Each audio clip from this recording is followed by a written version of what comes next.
Hay una razón por la que el Nanga Parbat en Pakistán es llamado la montaña asesina. Desde alpinistas delirando por mal de altura hasta rescates imposibles y una masacre impactante, estas son algunas de las peores muertes en la montaña asesina.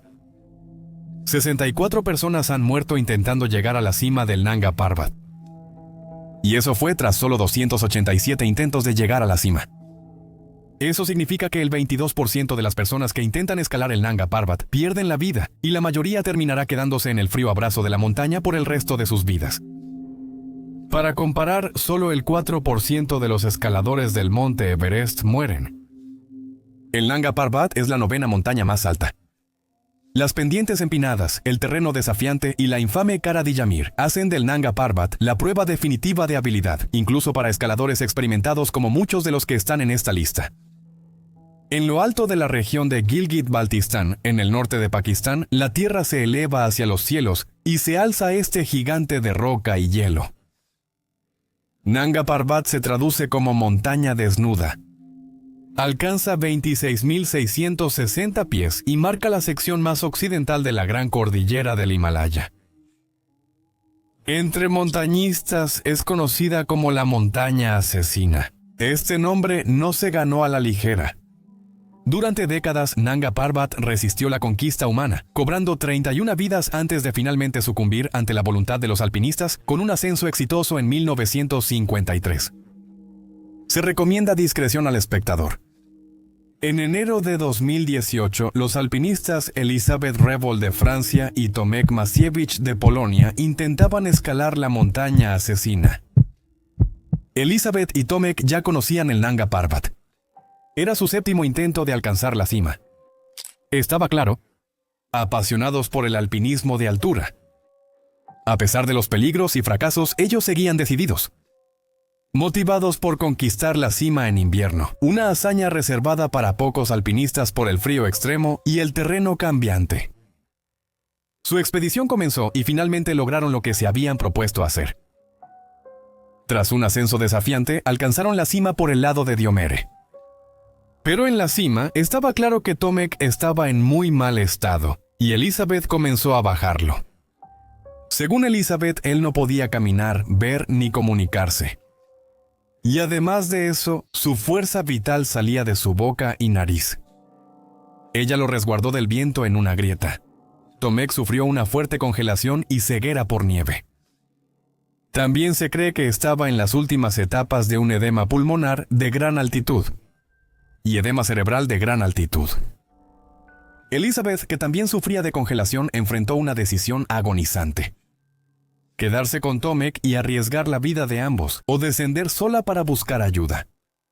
Elisabeth eligió la segunda opción, iniciando una de las operaciones de rescate más audaces en la historia del montañismo. Descendió hasta donde pudo, luchando contra el frío intenso y el agotamiento, hasta que logró ponerse en contacto con los rescatistas. La llamada de auxilio llegó a Krzysztof Bielicki, líder de la expedición invernal polaca, en el K2, otra cima imponente del Karakorum.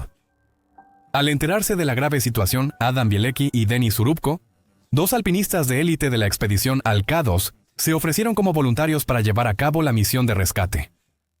Ambos seguían el credo del montañismo de ayudar a otros en peligro, aunque arriesgaran sus vidas. Con un descanso y preparación mínimos, se lanzaron al rescate, luchando contra el tiempo y la naturaleza. La escalada para llegar a la ubicación de Elisabeth no fue nada fácil. Bielecki y Urubko escalaron de noche atravesando el terreno peligroso casi en ventisca. Su experiencia fue llevada al límite al ascender más de 3.280 pies en la oscuridad, guiados solo por linternas frontales y su habilidad en montañismo. El clima era implacable, con temperaturas cayendo y vientos aullando, pero siguieron adelante, movidos por la esperanza de salvar a un compañero. A unos 21.980 pies encontraron a Elisabeth, débil pero con vida. Cuando la encontraron, solo pesaba 99 libras. Sus extremidades congeladas y el agotamiento eran evidentes, pero su espíritu seguía intacto. Su alivio fue inmediato, aunque se vio frenado por la dura realidad de que Tomek seguía más arriba en la montaña, solo y en estado crítico. Su objetivo principal ahora era asegurar el descenso seguro de Elizabeth. Al iniciar el descenso, las condiciones empeoraron. La tormenta se intensificó, reduciendo la visibilidad a casi cero y haciendo que cada paso fuera posiblemente mortal. Las habilidades de montañismo de Biláki y Arupco y su fuerza combinada les permitieron guiar a Elizabeth por las traicioneras pendientes, un paso doloroso a la vez. El descenso era una carrera contra el tiempo, ya que cada momento que pasaban en la montaña aumentaba el riesgo de más congelación y de hipotermia. En el campamento base, la tensión y ansiedad eran máximas. La comunidad de alpinistas mundial seguía las actualizaciones y rezaba por un rescate exitoso. La misión era tan compleja, el entorno tan duro y los alpinistas estaban tan críticos que parecía que no había esperanza. Después de horas de esfuerzo, Bilecki y Urupco, junto con Elizabeth, finalmente llegaron a un punto donde era posible una evacuación en helicóptero. El alivio entre los rescatistas y el equipo fue inmenso. Elizabeth fue evacuada en helicóptero a un lugar seguro, donde recibió atención médica inmediata. Su supervivencia no habría sido posible sin la ayuda de estos rescatistas y su propia voluntad de vivir. Era hora de rescatar a Tomek. Sin embargo, este asunto era más complicado. Ningún helicóptero podía volar por el mal clima y la altitud. Si los rescatistas iban a pie, firmaban su sentencia de muerte. Tras mucha deliberación, se consideró demasiado riesgoso rescatar a Tomek. La decisión, un difícil compromiso, se tomó pensando en la seguridad del rescatista. Tomek Makiewicz fue abandonado en la cima y tuvo un trágico final en la montaña asesina. El rescate se convirtió en una historia agridulce. Celebraron la supervivencia de Elizabeth Rebel, pero lamentaron mucho la pérdida de Tomek. Llegaron homenajes honrando su espíritu aventurero y el increíble vínculo que compartía con las montañas. Para Elizabeth Rebel, la experiencia fue transformadora. Sobrevivir contra todo pronóstico demostró su resiliencia y la valentía de sus rescatistas. Para familiares y amigos de Tomek Makiewicz, la montaña es ahora un lugar sagrado, el descanso final para un alpinista cuyo espíritu siempre será parte de Nanga Parbat. En julio de 2023 se realizaba un ambicioso intento de escalar Nanga Parbat. Los equipos decidieron saltarse el establecimiento del campamento 4, que normalmente se coloca a unos 24.278 pies, y en su lugar lanzaron sus intentos desde el campamento 3, situado a 22.310 pies. Esta decisión sería fatal para los alpinistas que subían sin oxígeno extra. Entre los que intentaban llegar a la cima sin oxígeno estaban 3 alpinistas polacos: Piotr Krzyżewski, Paweł Kopecz y Waldemar Waldy-Kowalewski. Los 3 alpinistas llegaron a la cima ese día, pero no todos lograron bajar con vida. A ellos se unieron muchos otros alpinistas que querían sentir la gloria de llegar a la cima del Nanga Parbat. Aunque no había un campamento 4 formal, un alpinista llamado Salius de Mulavichus y un equipo italiano dirigido por él instalaron tiendas de campaña alrededor. Estaban bien aclimatados y establecieron su campamento 4 informal a 24.115 pies, una decisión cuya importancia pronto se revelaría. Pero mientras se preparaban para su propio intento de llegar a la cima, descubrieron que su tienda se había transformado en una estación de ayuda de emergencia para los alpinistas que descendían de la cumbre con dificultades. Ese día hubo muchos alpinistas con congelación por la drástica baja de temperatura. Flor Cuenca, alpinista peruana que subió el Nanga Parbat sin oxígeno, pasó junto a varios alpinistas en apuros al descender. Fue testigo de las consecuencias de que el equipo comercial se saltara el campamento 4. Comenzar desde el campamento 3 significaba una subida mucho más larga y, aún más importante, una bajada también mucho más larga. Los escaladores estaban exhaustos, con congelación y algunos alucinaban por el mal de altura. El equipo lituano-ucraniano-azerbaiyano sacrificó su propio intento de llegar a la cima para ayudar a quienes lo necesitaban. Damulavicius recordó el caos.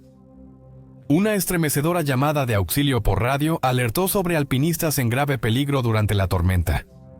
Los 3 alpinistas polacos Piotr Krzyżewski, Paweł Kopecz y Waldemar Waldy-Kowalewski lograron llegar a la cima en diferentes momentos. Ninguno de ellos utilizó oxígeno suplementario, una hazaña impresionante. pero bajar la montaña asesina fue demasiado desafiante. Valdy Kovalevsky ya no está orientado. Pavel sufre mal de altura y necesita ayuda para bajar, ya no recuerda su nombre. Demulavitius solicitó por radio oxígeno para Pavel Kopech. Demulavitius dijo que los alpinistas congelados llegaron al vestíbulo de su tienda. Una feroz tormenta cubrió la tienda de nieve. Les servimos té a todos y tratamos de entender la situación pidiendo información. Cerca de la medianoche, supimos que Chava necesitaba ayuda para bajar y que Pavel seguía en mayor peligro. Alrededor de la 1 de la mañana, Demulavitius y su equipo tenían programado salir hacia la cima, un plan que ya habían olvidado por completo en sus heroicos intentos de ayudar a otros escaladores desorientados y enfermos. Un escalador fuera de su tienda avisó que Pavel Kopech, esperando oxígeno de un campamento más bajo, logró acercarse pero necesitaba ayuda. El escalador siguió bajando al campamento 3. La tormenta continuaba y los escaladores necesitados de rescate buscaban un lugar seguro. Pavel Kopech necesitaba ayuda urgente. Otros escaladores intentaron ayudarlo, pero la condición de Pavel Kopech empeoró. Las experiencias de Cuenca se agregaron a la historia. Ella se encontró con más escaladores en condiciones críticas e incluso halló a un porteador de gran altitud, Akbar, totalmente abandonado en la nieve en el campamento 3. Ella le ofreció refugio y combustible, horrorizada por el trato que recibían los escaladores locales. A medida que los escaladores llegaban a la cima y comenzaban su descenso, la intensidad de la tormenta aumentaba. Demulavitius y su equipo siguieron ayudando a quienes lo necesitaban, incluso a otro escalador hallado desorientado y sin guantes. Aunque estaban agotados, ofrecieron té, calor y refugio a los escaladores que luchaban por sobrevivir. La noche en el improvisado campamento 4 fue larga y fría. Pavel Kopech estaba acostado a 24.278 pies. Se había desplomado a solo 600 pies de la tienda, viéndose mal. Intentaron levantarlo, pero sus piernas no respondían. Demulavitius fue a buscar ayuda. En el camino halló a otro alpinista delirando que intentaba cavar una plataforma para una tienda. Lo llevó a una tienda cercana donde lo cuidarían. Luego fue a la otra tienda y encontró a 3 alpinistas experimentados para intentar ayudar a Pavel Kopech. Les dijo que necesitaba ayuda física para arrastrar a Kopech. Después fue a su tienda para juntar artículos y remolcar al alpinista enfermo. Estos artículos eran una cuerda, una colchoneta y un termo con agua caliente. Tardó 40 minutos en volver con Kopech. Para cuando Demulavitius regresó, la situación había empeorado. Dijo, Pavel está acostado tranquilamente en los brazos de Lanko, quien está sentado a su lado. Ambos están respirando normalmente. Le sirvo a Pavel agua caliente. Hablamos con él, animándolo y recordándole que debe llegar a la tienda. Al ver que quizá no recibamos ayuda, intentamos levantar a Pavel y arrastrarlo cuesta abajo. Vladimir y yo nos miramos de inmediato, porque ambos sentimos al mismo tiempo que algo anda mal. Pavel no está respirando. Intentamos sacudirlo y reanimarlo, pero es en vano. Pavel Kopech murió en mis brazos el 3 de julio a las 3:19 am. La ayuda del campamento 4 y el oxígeno del campamento 3 nunca llegaron. Los sucesos en Nanga Parbat generaron reflexión en la comunidad de alpinismo de altura. El caos y la tragedia demostraron la necesidad de una mejor preparación, una evaluación sensata de las propias habilidades y un compromiso renovado de ayudar a los compañeros alpinistas. Es cierto que ayudar a otros alpinistas podría ponerte en una situación difícil. A veces, ayudarlos solo significa renunciar a tu propio intento de alcanzar la cima. ¿Es más importante alcanzar la cima de una montaña que la vida de una persona? Ahora retrocedamos en el tiempo y echemos un vistazo a una expedición respaldada por alemanes que terminó en tragedia. 10 personas murieron en el Nanga Parbat en uno de los peores desastres de montañismo de la época. Era 1934, solo unos años antes del inicio de la Segunda Guerra Mundial. La expedición de Willy Merkel al Nanga Parbat fue un esfuerzo meticulosamente planeado y bien financiado. Respaldado por el recién establecido régimen nazi, el equipo de Willy Merkel incluía a algunos de los alpinistas más experimentados de la época. Su objetivo era ambicioso, ser los primeros en conquistar el Nanga Parbat. Willy Merkel reunió a 9 alpinistas y 35 porteadores sherpas experimentados. Se contrataron 600 porteadores locales para llevar 570 cargas de equipo en el viaje de 200 millas hasta la base de la montaña. Tras 17 días cruzando pasos nevados, el equipo montó el campamento base a 13,000 pies en el Prado de los Cuentos de Hadas. Desde ahí comenzaron la ardua tarea de establecer campamentos más altos y transportar suministros montaña arriba. La expedición avanzó bien, instalando rápido los campamentos 2 y 3. La primera tragedia fue el 7 de junio, cuando el alpinista Alfredo Drexel sufrió grave mal de altura en el campamento 3. Aunque intentaron bajarlo y darle atención médica, Drexel falleció al día siguiente por edema pulmonar. Su muerte fue una lección que recordó a la expedición los peligros que enfrentaban. Tras retrasar el entierro de Drexel, el equipo continuó. El 22 de junio establecieron el campamento 4 a 20,000 pies como su campamento base avanzado. Desde ahí enfrentaron un terreno más difícil, instalando los campamentos 5 y 6 en las empinadas laderas hacia el pico Ragyat. El 4 de julio, el equipo llegó al campamento 6 a 22,800 pies. Con buen clima y un progreso constante, calcularon que estaban a solo 3 o 4 días de la cima. Sin embargo, la altitud extrema estaba cobrando factura y varios porteadores tuvieron que descender debido a enfermedades. El 6 de julio, 5 alpinistas europeos y 11 porteadores salieron rumbo a la Silla de Plata a 23,500 pies. Montaron el campamento 7 aquí, pensando que la cima estaba a pocas horas. Pero esa noche, una tormenta feroz azotó la montaña. Vientos huracanados y nevadas intensas mantuvieron a los alpinistas atrapados 2 días en sus tiendas. El 8 de julio, ante el empeoramiento de las condiciones y la falta de suministros, Merkel ordenó que todos bajaran al campamento 4. El descenso pronto fue una lucha por sobrevivir. La nieve cegadora redujo la visibilidad a 10 metros y el viento casi arranca a los escaladores de la montaña. El grupo se dispersó durante el caos. 2 escaladores europeos y 3 porteadores abrieron camino como equipo de avanzada. Llegaron al campamento 4 esa noche, pero el resto nunca llegó. Durante los siguientes días, pequeños grupos de sobrevivientes lucharon por bajar la montaña en condiciones horribles. En ese periodo, lo peor sucedió. Muchos escaladores y porteadores comenzaron a sucumbir a la exposición, el agotamiento o las caídas durante esta terrible experiencia. Algunos alcanzaron los campamentos 5 o 6 antes de sucumbir al clima. Otros quedaron atrapados en los campamentos más altos, incapaces de descender debido a la nieve profunda y los vientos feroces. El 12 de julio, los rescatistas llegaron al campamento 5 desde el campamento 4, pero la tormenta los hizo regresar. Observaron impotentes mientras figuras solitarias aparecían en la cresta y descendían lentamente. Increíblemente, el 14 de julio, un solo porteador llegó tambaleándose al campamento 4. Tras casi una semana enfrentando la tormenta, informó que Willy Merkel, líder de la expedición, y otro porteador seguían vivos bajo el campamento 7. Los rescatistas hicieron intentos desesperados por alcanzarlos el 15 y 16 de julio, pero la nieve les llegaba al pecho y hacía imposible avanzar. Días después de la tormenta, hallaron el cuerpo de Merkel cerca de los escalones Ragyat. Su fiel porteador, que quizá ayudó a Merkel, nunca fue hallado. En total, el desastre de Nanga Parbat de 1934 cobró 10 vidas, 4 alpinistas europeos y 6 porteadores. El último sobreviviente, Ang Saring, soportó más de una semana de condiciones brutales antes de llegar a un lugar seguro.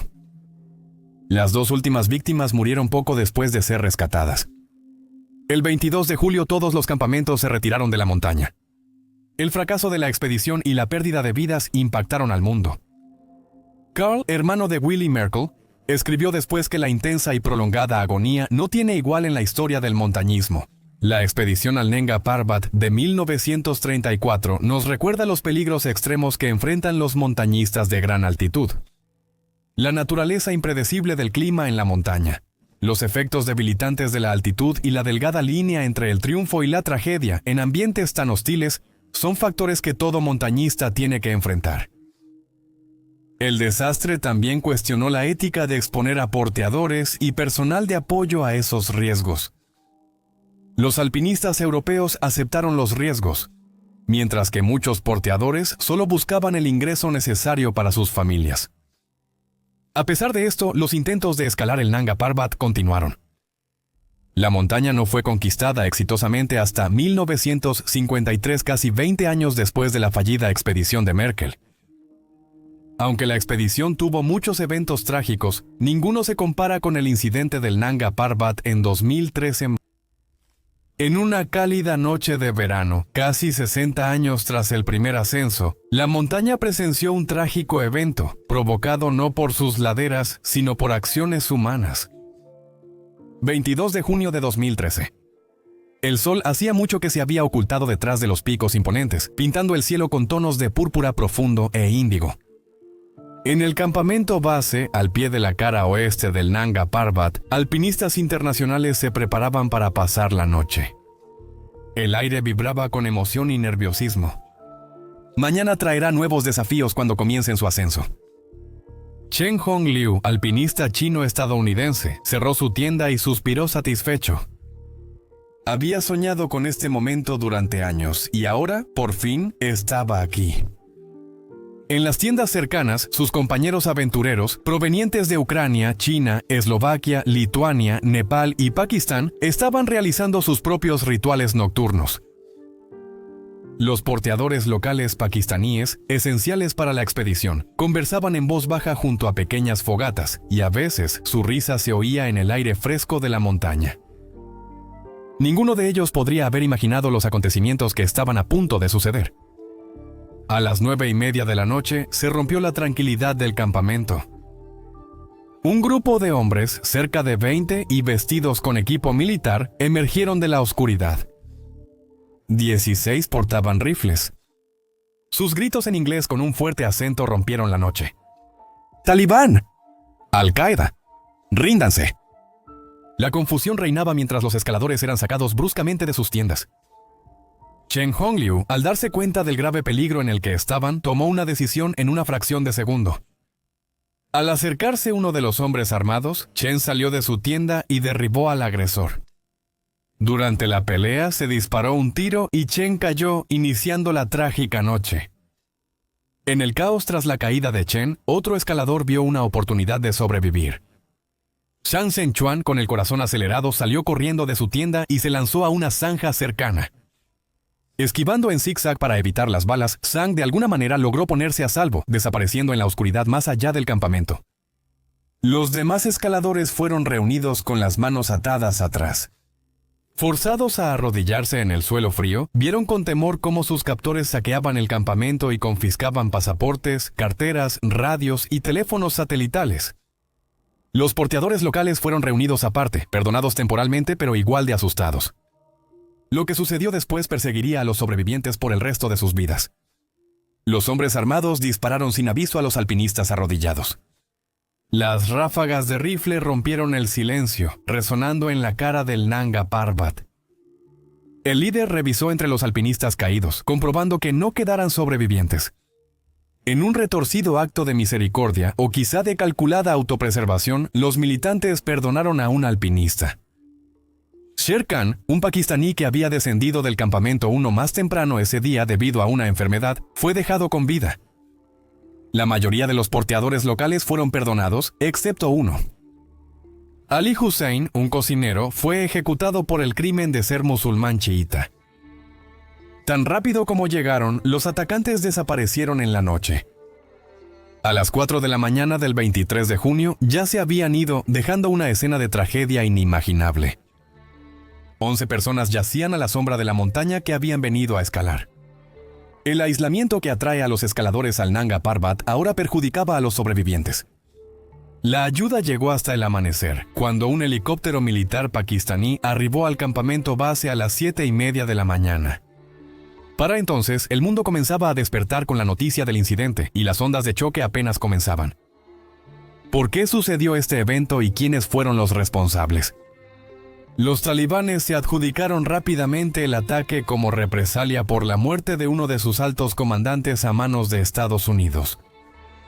Esta explicación no suavizó el golpe ni dio sentido a la violencia sin sentido. Gilgit-Baltistán, la región que rodea el Nanga Parbat, durante mucho tiempo se consideró segura para turistas y alpinistas.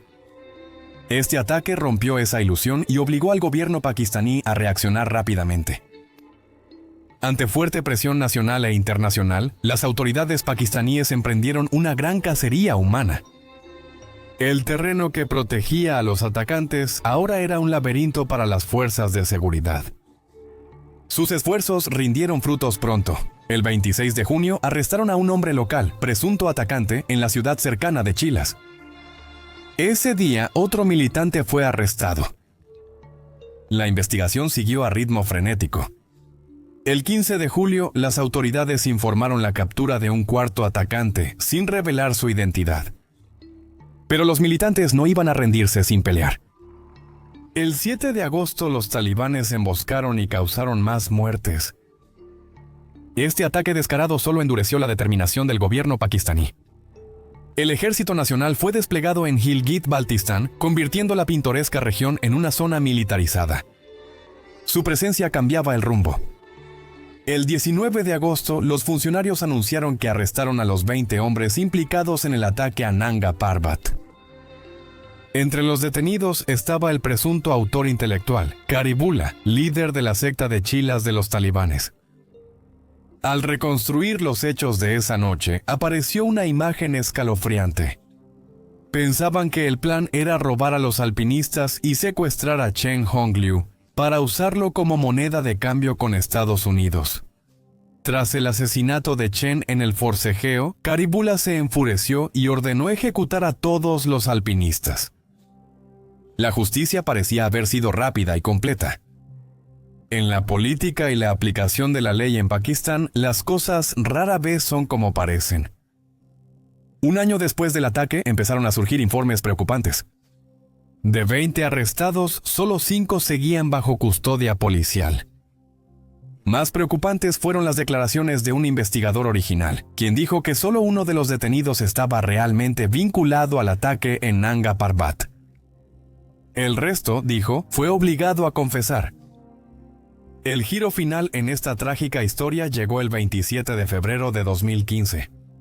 En un intento de fuga en la cárcel de Gilgit-Baltistán, un atacante del Nanga Parbat escapó. Habibur Rahman, ahora famoso mundialmente, desapareció en el escarpado paisaje.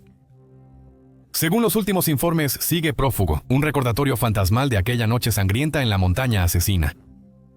En los años desde el ataque, Nanga Parbat ha seguido atrayendo a alpinistas. Su llamado de sirena es demasiado poderoso para resistirlo. Pero para quienes conocen su historia, la montaña ahora tiene un peso extra. No solo representa una prueba de resistencia y habilidad humana, sino también un monumento a vidas truncadas trágicamente y sueños que quedaron sin cumplirse. Los eventos del 22 de junio de 2013 muestran la fragilidad de la vida y la profundidad de la crueldad humana, pero también resaltan la resiliencia del espíritu humano. Los alpinistas siguen desafiando la montaña asesina, sin dejar que el miedo apague su espíritu aventurero. Mientras el sol se pone detrás del Nanga Parbat cada tarde, pintando la cima nevada en tonos dorados y carmesí, uno no puede evitar detenerse y recordar. Recordar las vidas perdidas, la valentía y el atractivo de las montañas que siguen llamándonos pese a los riesgos y tragedias. Porque en esas cumbres imponentes encontramos no solo desafío y peligro, sino también belleza, paz y una conexión con algo más grande que nosotros mismos. Y así continúa la historia del Nanga Parbat, escrita en roca y hielo, sangre y valentía, un testimonio de la complejidad de la experiencia humana ante las creaciones más grandiosas de la naturaleza. Gracias por ver, nos vemos en el próximo. Sé audaz y vive con valentía.